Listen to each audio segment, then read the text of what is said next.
Yeah, thanks a lot for this kind introduction.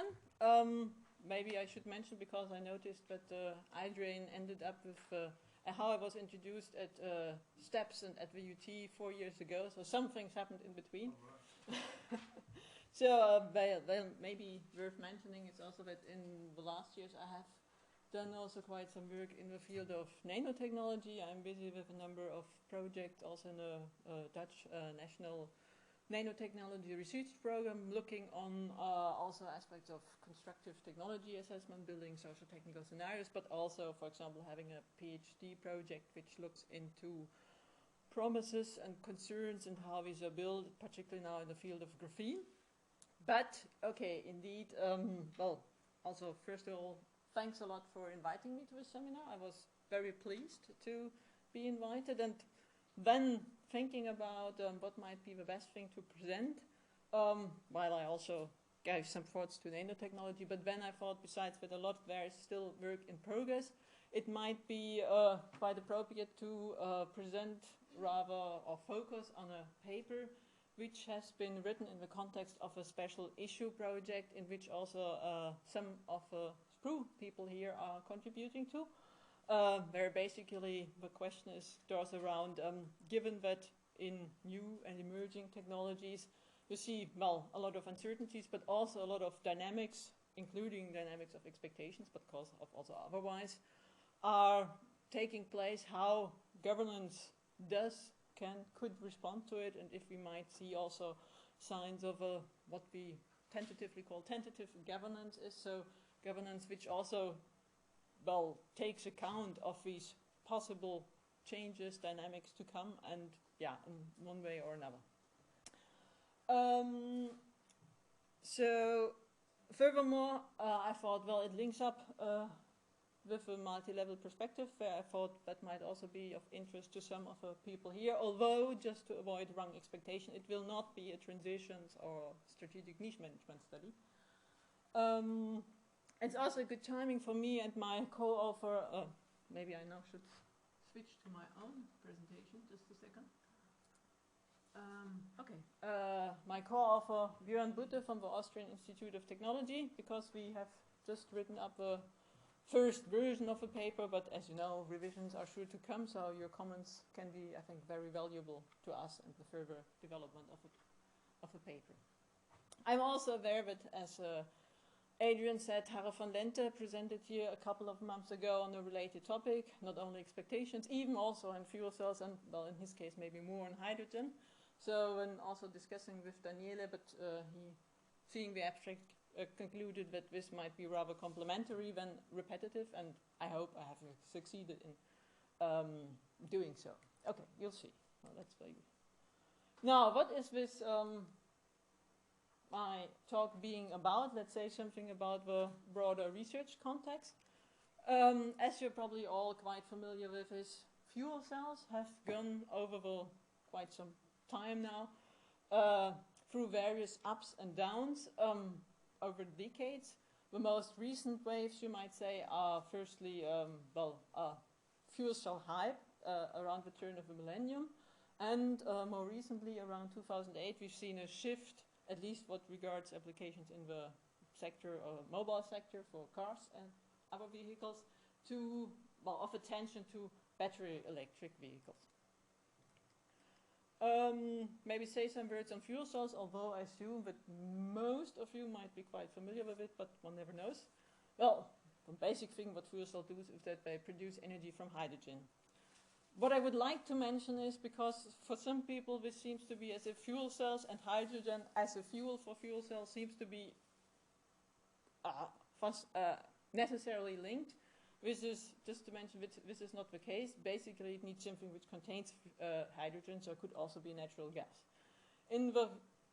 So coming to where it is mainly applied to, well, it's mobile for propulsion of cars or any other vehicles or what drives around. Here, indeed, lately, hydrogen is the main fuel envisaged, but this has not always been so. For example, Daimler Chrysler is one of the major actors in the field, has for quite some time also rather worked towards using methanol, for example.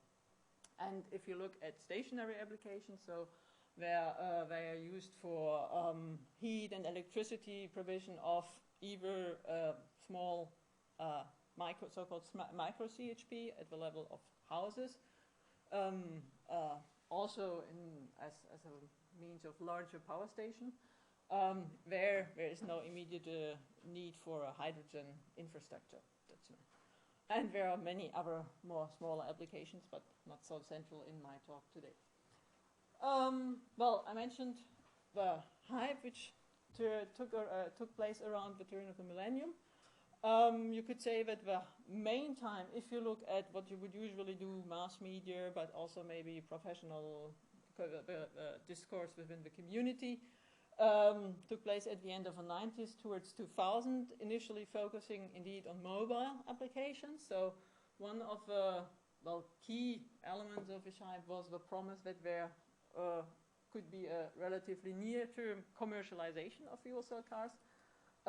Just to use one quote of a major CEO of Daimler Chrysler, who were a major actor in the field, saying, for example, in '99, today the race to develop the fuel cell car is over. Now we begin the race to lower the cost to the level of today's internal combustion engine. We'll do it by 2004. And actually, if you look at the announcement of various auto car manufacturers at that time, they more or less all mentioned this 2004.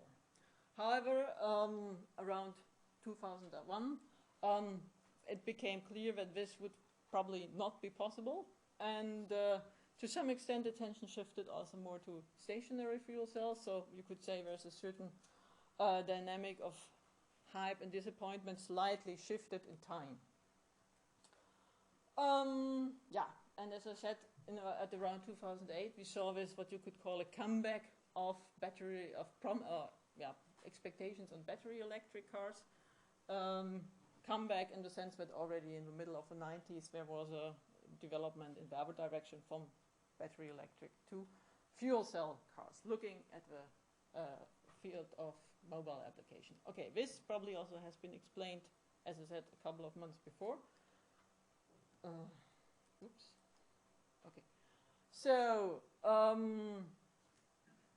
this was more or less the background for two research projects conducted on the one hand also mainly by Björn Budde, and if it, looking at the part of, he's looking at mobile applications, and our team on stationary applications, where we basically wanted to see, first of all, how did these expectations evolve not only in mass media, but also in various different arenas, assuming that it's not a given that, for example, how things are presented in the mass media or in professional magazines might be the same, how they are reflected, for example, in, policy, what we'll look deeper in later on, but also science or maybe in more financial discourses.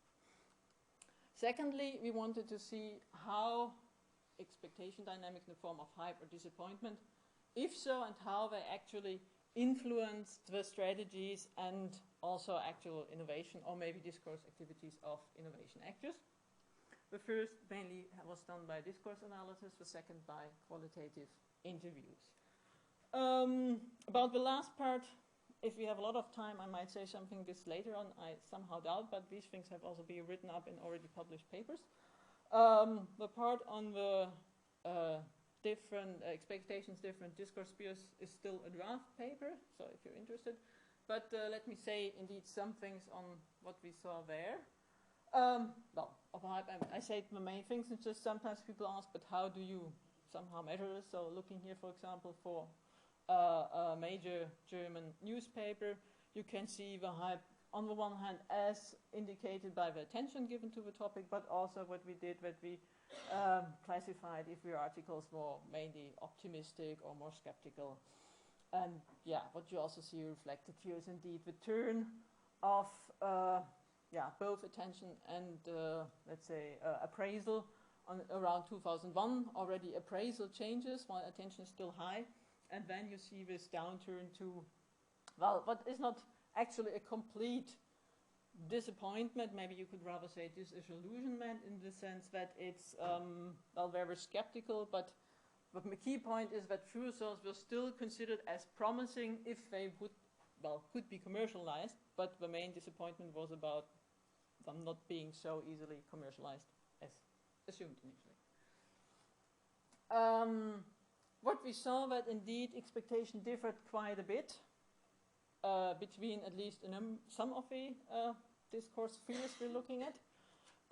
If you look at the professional circles, well, this is a bit an old slide, sorry, where you saw basically a quite similar dynamic. You see that indeed the hype is a bit more extended in time, which had to do with there was much more attention for stationary applications compared to mobile applications, cars. You saw that, for example, in finance, you have a very compressed hype around 2000, which, well, if one would go into detail, is also linked, as you can imagine, with a general hype bubble at the time.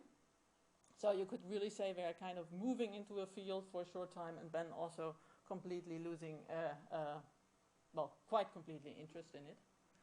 And science, you didn't see basically any real downturn or disappointment. What you see there is mostly when in other places you see disappointment, science attention, in terms of, at least you can see it in publication, moves over to slightly different application fields, for example, or different types of technologies. In policy, we noted that there are in the, well, you could see partly it was reflected what was happening in the broader discourse, for example, the interest in stationary applications, but partly not. And the times when governance measures were taken were partly seemingly at the first glance a bit at odds with as what you would see if you think it's more related to what's happening there. So, while in this paper we were mainly interested to see these differences and also to see to what extent couplings, for example, between finance and other fields, also can explain for the overall hype. In what I'm going to focus today, we will look then more closely what happened in policy. Now, still, first I would like to say some words more generally on what is the role of expectations in research and innovation. Not too deeply, because indeed I assume Harro van Lente has said a bit on this already.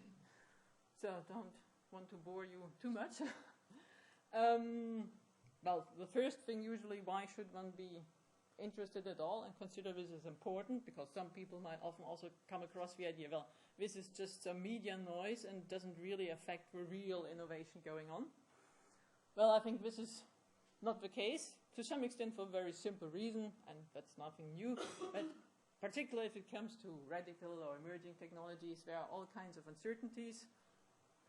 If it comes to emerging technology, starting what it is at all, but more specific technological characteristics, what are the most promising applications, and so on. That means that actors have to, in a way, rely on expectation rather than robust knowledge, simply because there is no real choice, I would say. A further general thing to be kept in mind that what will always happen is mutual orientation among actors. Also very basic. Due to, so actors, of course, to some extent, when building expectation, also draw on their own, well, particular background. And this is what usually also stressed if you look, for example, how expectations are treated more in strategic management or economic literature. However, this is only part of the story. They will usually always consider what others are saying and doing, partly, yeah, out of an interest of getting orientation if there's uncertainty, but also, of course, well, I don't have to tell you that innovation usually is not done alone, so you also, it makes a difference if others, for example, share certain expectations and you can do something together to realize it, or if nobody else does it. It changes also the likelihood. A second effect is that this explains, I think, part of sometimes really striking ways how expectations rise or also suddenly change, and yeah, disappointment may spread in a similar way. Maybe just only for those who like definitions, I think they're not very surprising. If saying expectations, I refer simply to rather specific assumptions about future states and developments. In my interest, mostly in some way or other related to technologies, but not necessarily directly, which are assigned a certain likelihood. Specific assumption means it can be just a simple, well, as this phrase, fuel cell cars will be commercially available in 2004. Visions, which will be also be mentioned throughout my talk, rather refers to coherent sets of possible future states, which often have a normative connotation, and that's how they will appear here, usually also have some likelihood related to it, but not necessarily have to. So. Okay, what also has been shown widely is what these expectations are performative, so how do they actually have an effect, make a difference? Well, the first thing is that I forgot to make this explicit before. One effect of this mutual orientation is also that usually after a first more fluid phase of adjustment of various expectations, what happens is that some forms of collective expectations like this, a lot of actors at least agree on that fuel cells would be commercially in 2004, as something which might be shared and probably is also shared by a number of actors, but not necessarily by all. The key point is more that they become part of a social repertoire where many actors feel a need to refer to, up to a certain pressure for action, also to have to do something about it. Mobilization in that sense, for example. And it also allows, of course, to legitimate if you want to do anything related to it. Or otherwise you need to legitimate if you don't do something about it. Something which also became relatively clear if you do interviews in companies and so on. People have to somehow legitimate what they're doing in relation to the management, for example. If they're more specific, also being a way of giving guidance. Coordination is very important because it's something between various actors in very different forms.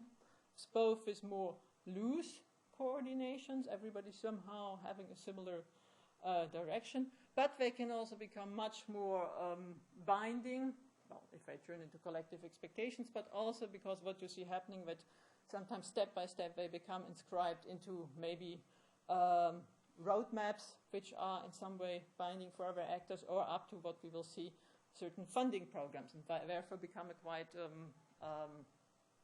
forceful yardstick. And also that's particularly for early technology, the whole question of interpretation and sense making. So what it is actually about. What we, for example, find if you look into moving into nanotechnologies, if you compare how nanotechnology and sometimes the very similar technologies are presented in water or food, it's often very different because they draw completely different, probably also analogies to make sense of this. Okay. So you can say that particularly collective expectations can be seen as provisional, so they can always go wrong, in that sense tentative, but forceful assumptions. They have also been described as a form of prospective structure, so in the idea I would say work sometimes as a kind of functional equivalent, because people project that there will be structures in the future. However, they are, of course, not as robust as, I would say, real structures are. But I will come back to this.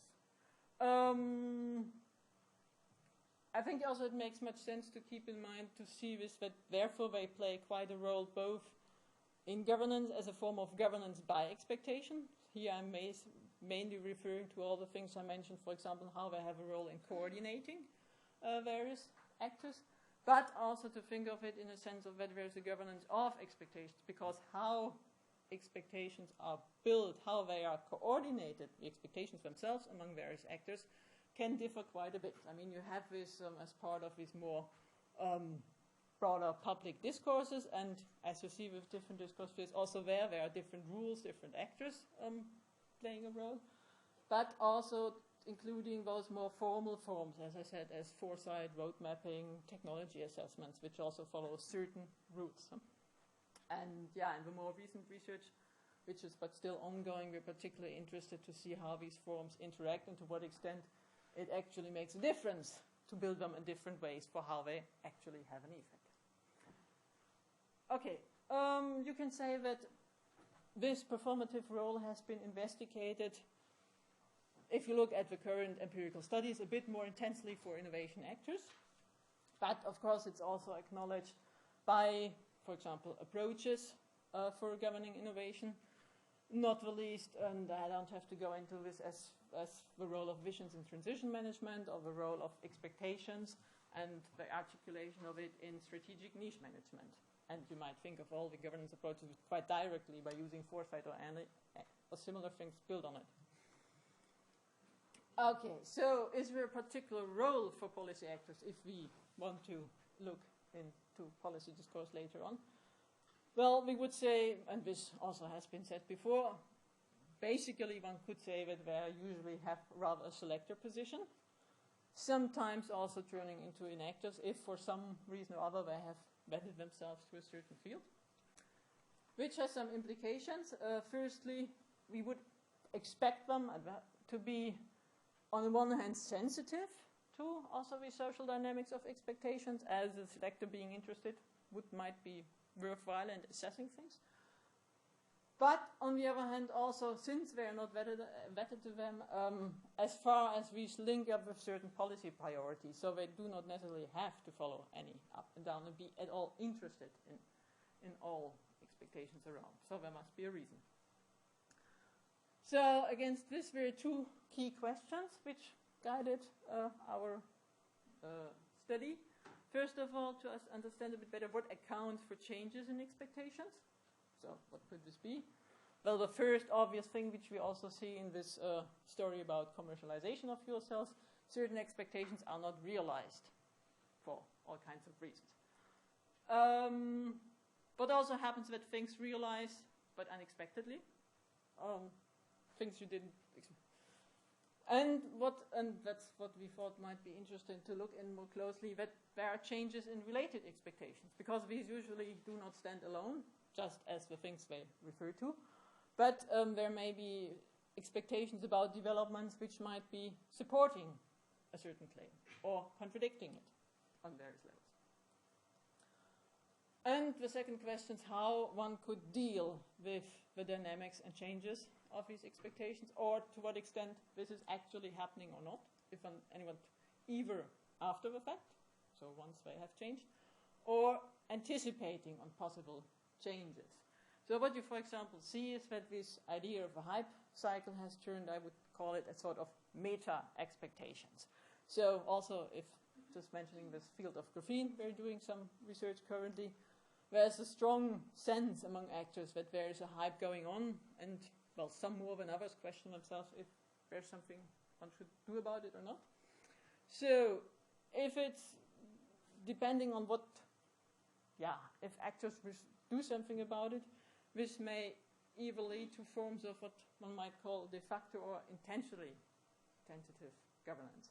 Intentionally, I would say, if this is more in the sense of doing it before the fact, trying to somehow prepare for further dynamics and changes, and de facto more if there, for example, you see adaptation of governance measures also after the fact, I would say. So the case where we were looking in was, well, fuel cell expectations from 1994 to 2011, so covering both this hype cycle as well as shift to electric vehicles. And we were concentrating on the German fuel cell policy discourse because, well, this was our reference point. And I mean, it's a country which has been quite active in fuel cells. Having the following research question. So, to what extent can the dynamics of fuel cell expectations and visions in the German policy discourse be explained by changes in the broader network of expectations? And how have these dynamics then affected policy support for fuel cell technology? Some words of a conceptual framework, or maybe I should better say a search heuristic, we used for trying to analyze those networks of expectations.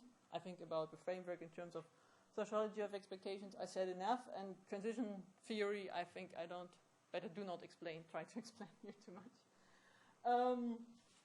A thing which has also been noticed often enough is that it makes sense to think of expectations also referring to different levels. They may be more relate to more specific technical things. They may relate to the possibilities of the whole field, like fuel cells in general, or to more general things, for example, what's happening in a related sector or so. Okay, to speak of what levels, you don't need the multi-level perspective. So we were indeed also thinking a lot, would it be worthwhile to use this as a framework or anything else?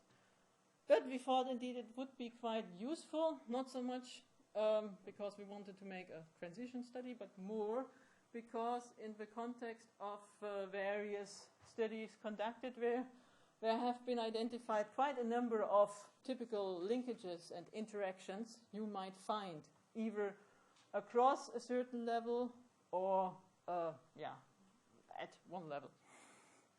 So and okay,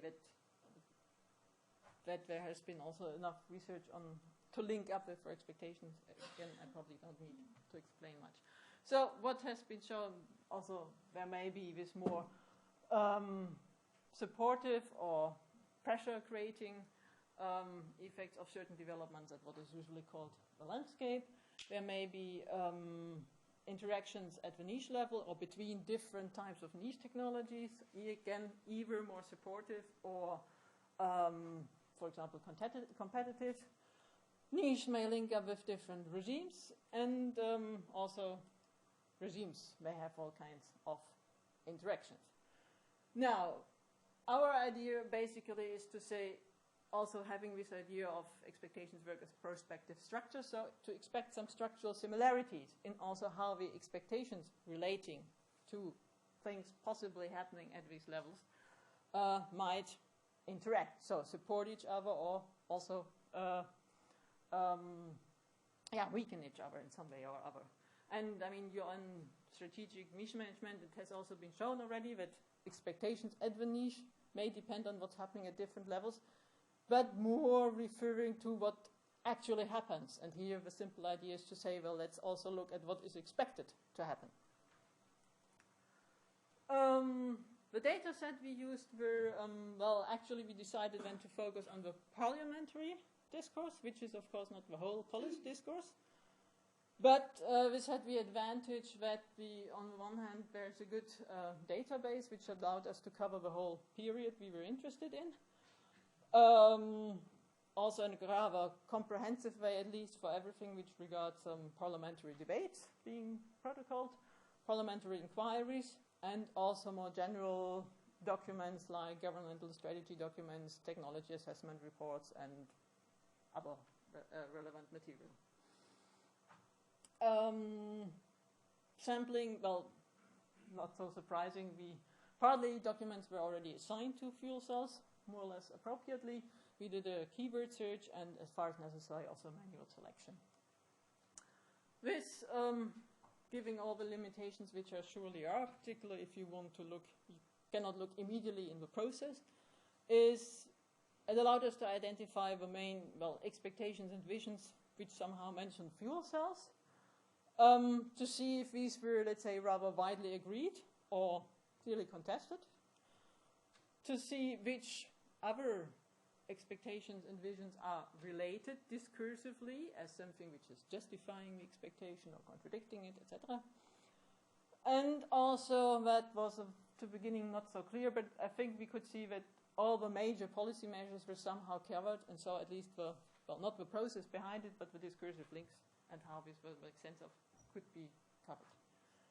Furthermore, we complemented it to some extent with some of the interviews we made in the, let's say, other part of our research with fuel cell actors as far as they were involved in the policy process. Mainly also to get a better idea, indeed, as I said, is to what extent is there any reflection in their measurement of what might happen in Europe. Okay, so what did we find?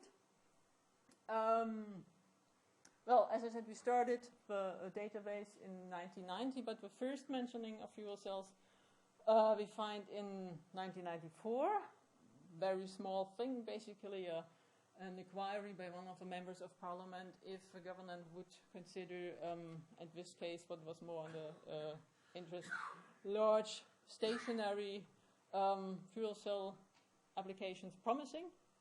Well, a rather simple answer was no, it's not considered as particularly promising, at least for German industry at the time. At the time, indeed, also there was, in the more general discourse, not so much. In 1997, the topic has been taken up. Here again, with a clear focus on stationary technologies, now fuel cells, now with different technologies behind it. And we see the first mentioning of mobile applications, so of fuel cell cars, which fits with the fact that also at that time the whole discussion on the promise of fuel cell cars really started. But it was considered as too expensive, and in that sense nothing which required any immediate action from policy. But you also see that if you look at how it was discussed, there was no immediate mentioning of how this would relate to possible developments either in the transport or energy, electricity sector or so.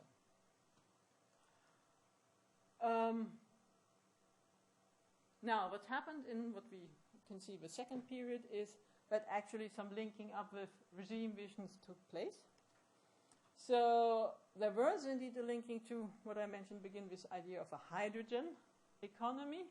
However, you could say, mainly with mobile fuel cells, this didn't do them very much good, because it was, particularly from the government, which at the time was a coalition of Social Democrats and the Green Party, were viewed as very critically, as too expensive, as something which is too much of a long-term vision.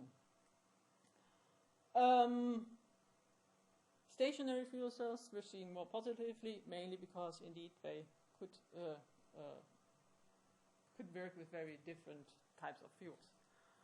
Then, interesting, not much happened exactly during the time when there was this big hype around fuel cell cars, so this was really not taken up, as you can see from the discussions. In 2001, when also in general stationary fuel cells got more interest, it was discussed in relation to an ongoing governance process. The CHP law, where the question was if fuel cell micro CHP would also be eligible. And they were linked clearly with discussions of a possible further decentralization of energy system, and also the idea or a vision of connecting various of these small micro CHP to virtual power plants appeared. Interesting, well, this goes in the direction of linking it to ideas of a further decentralization. There were also some, but in that sense, opposition voices who was more thinking about hydrogen being produced by nuclear as a possibility, so a rather central version, but this was not broadly perceived as a good option. Then attention decreased, and we see what more linkages to what could be seen more developments at the landscape level. So, particularly this topic of climate change now became important, which you don't see in earlier discussions also. And the whole question of how it could help to save a secure energy supply more broadly. However, it was not a big topic and also discussed with all kinds of other technologies which were seen in a similar way. Interesting now also the whole topic of energy electricity system based on more renewables became now a major issue, and in that sense both hydrogen as a possibility to being produced by renewables was an issue, as well as for pointing towards a further decentralization of the electricity system. However, again, a similar argument appeared that this having enough renewables to have these fluctuations which would need some hydrogen was perceived as a too long-term and unsecure thing to do anything about it now. Now, in the fourth period, we see an important point. Well, at the end of 2005, there was a preponed change of governance, which led to now a grand coalition of Social Democrats and the Green Party coming into power. And besides that, also in the, let's say, the fuel cell innovation, actors had, on the one hand, their discourse strategies moved from more going to the public to policy lobbying, and had also developed within working groups, among other things, a certain strategy document, which you could say was in place at the right time. So it also became part of a coalition negotiation, and actually was announced in 2006.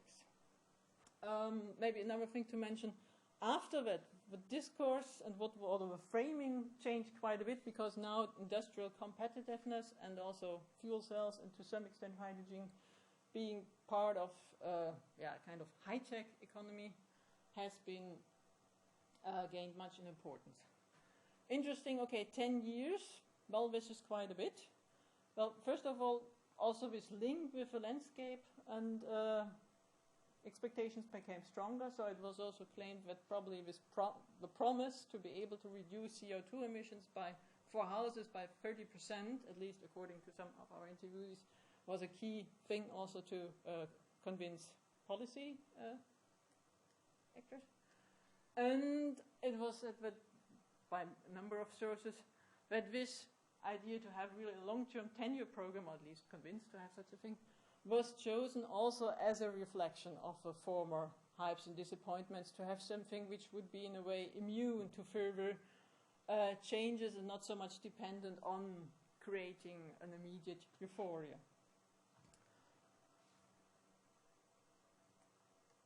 So there is some reflection of possible further changes. I think mainly reflecting on what happened before in Venice. Not so much anticipating what would happen soon, but that's not fully clear. But more trying to create some stabilization. So in the last period we looked at, firstly, if we look about 2007, you could say even the expectations in the network strengthened. There has been a fuel cell roadmap developed, which became a key reference point for the this innovation program which was set up. So we see this form of institutionalization of certain visions and expectations. But in the same time, there was also this comeback of battery electric vehicle expectations, which, if you look how they were linked to this network of expectations, took a very similar position. So there was also this link to a possible decentralization of the energy system, to renewables, to climate change, etc. So in that sense, you could say it was even predestined to take a more competitive position, and that's also how I think it turned out in many countries and with regard to policy support.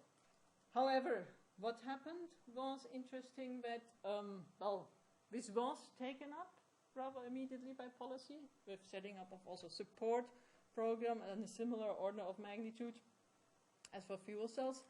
However, this was now linked and claimed to fuel cells as becoming part of an overarching electric mobility vision. So also if it, which you see materialized, let's say, for example, the fact that the organization which was or is responsible for administering the, which is an independent private organization, the fuel cell and hydrogen program still has this name, is also responsible for administering the electric vehicle program.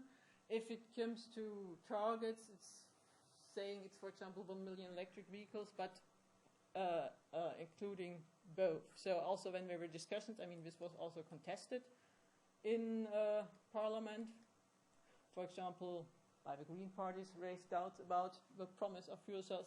At least it was always argued that no one wouldn't bet on only one thing, but one would try to keep this open. Okay.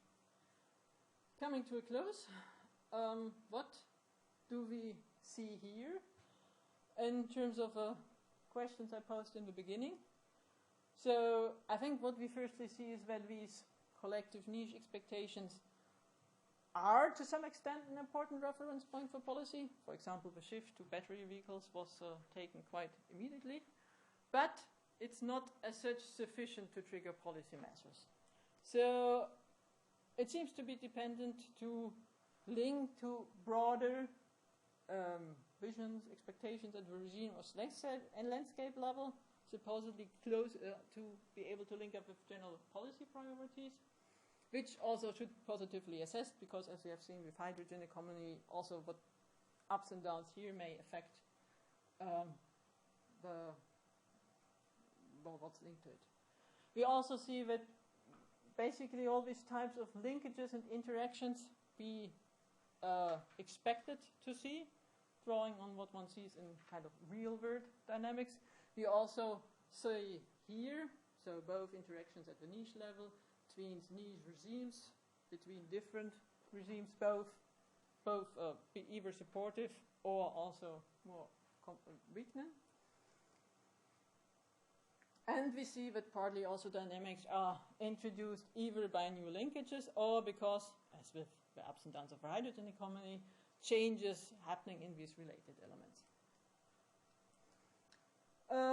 We see also that there is indeed a successive articulation, but also institutionalization of expectations, partly by way of dedicated expectation building, partly initiated by the more innovation actors, partly by policy actors, for example, in form of a number of TA reports, which were discussed also at some length in the parliament.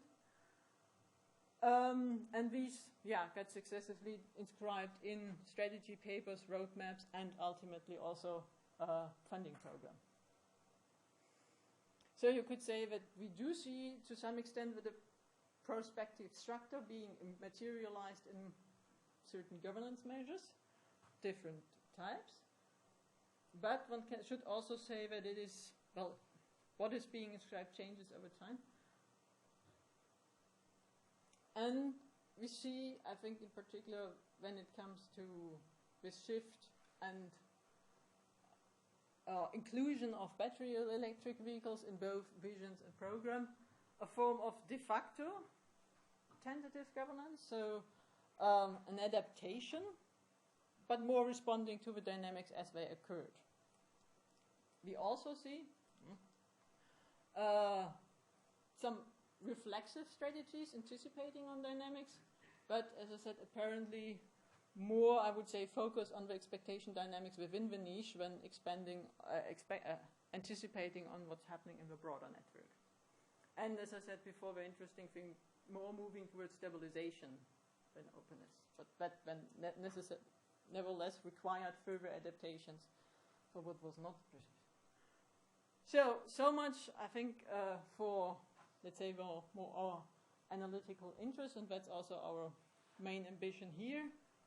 As a, again, I would say, very tentative outlook, what one might further reflect on is if it would also be possible to take this approach or idea of not only looking how expectations interact with certain real-world elements, but also how they link up to all kinds of wider expectations, if this could be used also as a way to try to indeed anticipate what kind of further possible changes might be ahead, which might also affect a certain field.